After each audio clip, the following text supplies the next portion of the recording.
पंजीकृत दलों को डी-लिस्ट करने की आड़ में पंजीकृति रद्द करने के विरोध यूपी प्रेस क्लब लखनऊ में वीआईपी महामोर्चा का गठन किया गया, जिसमें अनिल कुमार त्रिपाठी को संयोजक बनाया गया।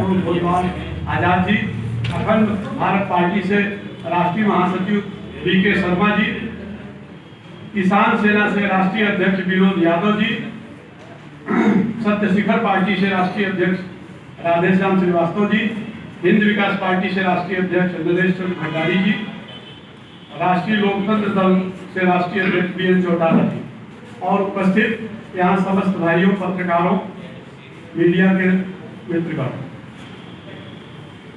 देश के इतिहास में यह पहली घटना है कि अधिकतर राजनीतिक दलों को चुनाव आयोग ने चुनाव लड़ने से रोकने के लिए एक रणनीति बनाई है जो भारतीय संविधान के विरुद्ध है।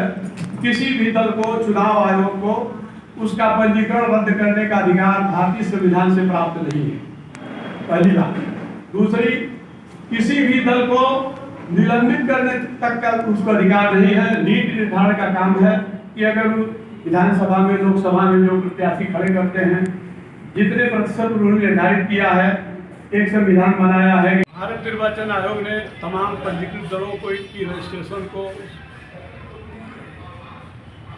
असूचीबद्ध कर दिया। रजिस्ट्रेशन रद्द करने का उसको अधिकार नहीं है।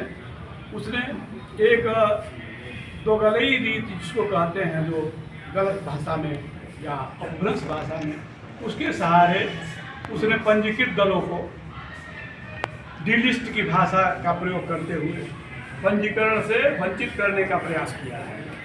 पंजीकरण रद्द करने का भारत निर्वाचन आयोग को भारतीय संविधान में अधिकार प्राप्त है।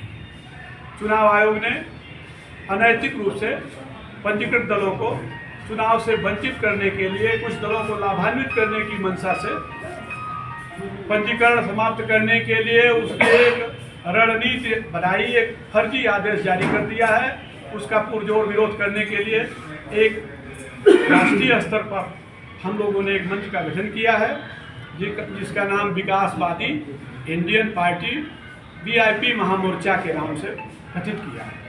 इसकी कई बैठकें हो चुकी हैं और उसका मुझे संयोजक का दायित्व सौंपा गया है। मैंने आज उसका दायित्व संभाल लिया है और अब यह मोर्चा पूरे देश में जन आंदोलन के रूप में अपनी बात को जनता के बीच में शासन, प्रशासन और मीडिया के माध्यम से चुनाव आयोग को आभास कराएगा कि चुनाव आयोग ने जो निर्णय लिया है वह गैर जिम्मेदाराना है, वह अन्यायपूर्ण है, विधि विरुद्ध है। उसका हर स्तर पर विरोध किया जाएगा। हाई कोर्ट से लेकर सुप्रीम कोर्ट तक इसका हम लोग विरोध करेंगे।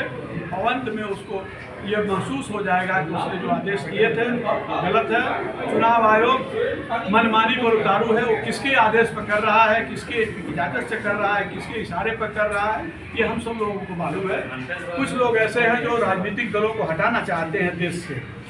देश की व्यवस्था, देश की जो मतदाताओं को जो अधिकार है, उसको एक तरह से कैप्चर करने का प्रयास किया जा रहा है।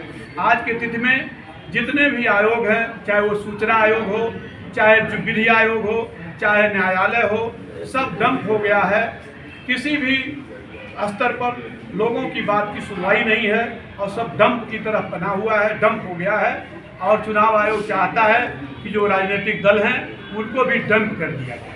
ये हम लोग होने नहीं देंगे और महामोर्चा जो है चौथे मोर्चे के रूप में पूरे देश में इसका विस्तार किया जाएगा और बड़े बड़े दलों को मात कर देने के लिए हम लोग रणनीति तय करेंगे। जो भी करते हैं परमात्मा अच्छाई देश के लिए करते हैं। अगर वो चुनाव आयोग ऐसा नहीं करता तो हम लोग एकजुट नहीं होंगे। आपने रजिस्ट्रेशन रद्द करने के सर उसने कई कारण गिनाए हैं, उसके बारे में आप क्या कहेंगे?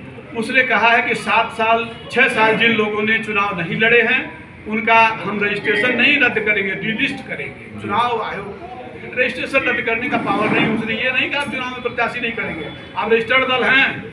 उसने डी-लिस्ट एक नई भाषा, एक नई बात रखी है। उसने बहुत सारे आपसे लेखा जोखा भी मांगा है कि इतने सालों से लेखा जोखा क्यों नहीं आप लोगों ने लेखा प्रस्तुत जोखा किया? सब लोगों ने दिया है। हाँ। हमने जितना दिया है अब आपको दिखाते हैं, सारे दोनों दिया है। ये 1 महीने के अंदर इतने लेखा जोखा दिया है कि महीनों इसको पढ़ने में आयोग को लगेगा, लेकिन उसने किसी को काम ही है सुना सर। नहीं, किसी का सुना नहीं। आयोग ने एक आदेश जारी किया कि 2-3 तारीख को आके पिछले महीने में आके लोग अपनी बात को रखें। हम लोग अपनी बात रखे थे, 2 दिन बाद आया कि सबको डिलिस्ट कर दिया 151 को। ये तो सोची समझी राजनीति के तहत वो कर रहा है, तो किसके इशारे पर कर रहा है सबको भी दीजिए। तो आप सब एक मंच पे हैं, तो सर आगे के क्या रणनीति आप क्या करेंगे? आगे हम लोग कुछ अपनी बात को आगे बढ़ाएंगे और देखेंगे कि कैसे हम लोग अपनी बात को संसद